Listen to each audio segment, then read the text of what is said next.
2020 में चिराग पासवान ने जो फैसला लिया, जिसके कारण न सिर्फ परिवार पार्टी टूटी बल्कि चिराग पासवान सड़क पर आ गए थे राजनीतिक तौर पर।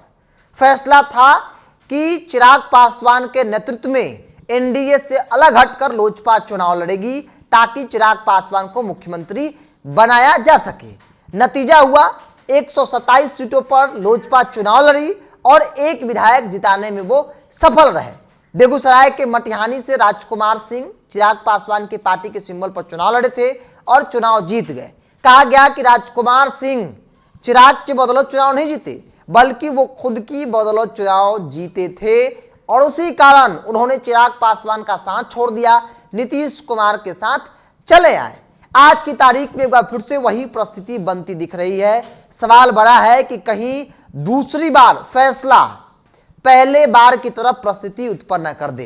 क्योंकि चिराग एनडीए में है, चिराग को कुल 5 लोकसभा की सीट मिली थी, 100% स्ट्राइक रेट। चिराग पासवान का मनोबल, उनकी पार्टी का मनोबल 7वें आसमान पे है और अब पार्टी की चाहत है कि चिराग पासवान को मुख्यमंत्री बनना चाहिए। चिराग पासवान के नेतृत्व में 2025 का विधानसभा चुनाव होना चाहिए।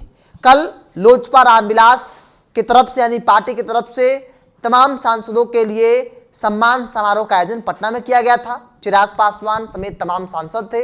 अरुण भारती जो चिराग पासवान के जीजा हैं और जमुई के नए नवेले सांसद हैं, उन्होंने एक बयान दिया मन से कि क्या चिराग पासवान को साल 2025 में बिहार का नेतृत्व करना चाहिए, चिराग पासवान को मुख्यमंत्री बनना चाहिए।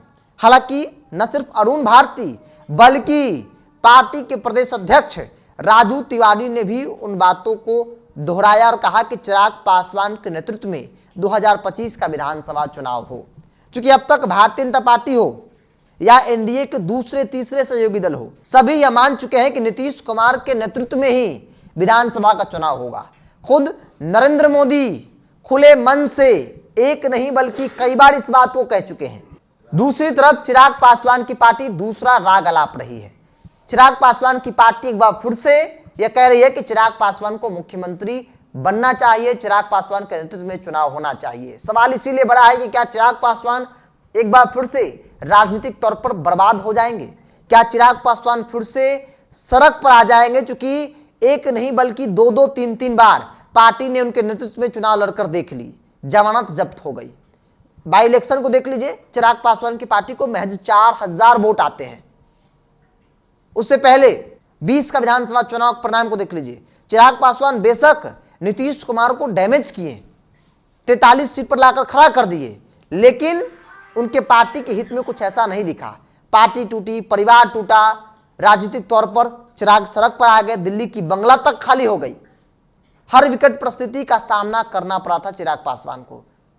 फायदा कुछ नहीं दिखा सिवाय नुकसान की। एक बार फिर से वो परिस्थिति बनती दिख रही है क्योंकि सांसद के द्वारा आवाज उठाया जा रहा है और कहा जा रहा है कि ये आवाज अपने मन से अरुण भारती नहीं उठा रहे हैं, बोल रहे हैं पार्टी के प्रदेश अध्यक्ष राजू तिवारी, बल्कि चिराग पासवान के इशारे पर इस तरह की बयानबाजी जो है वो की जा रही है।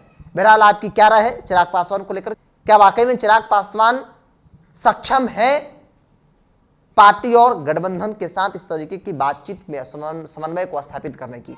आप अपनी राय को कमेंट बॉक्स पर रखिए। अगर आप मेरे चैनल को यूट्यूब पर देख रहे हैं तो सब्सक्राइब कर लीजिए, फेसबुक पर देख रहे हैं तो पेज को लाइक और फॉलो कर लीजिए।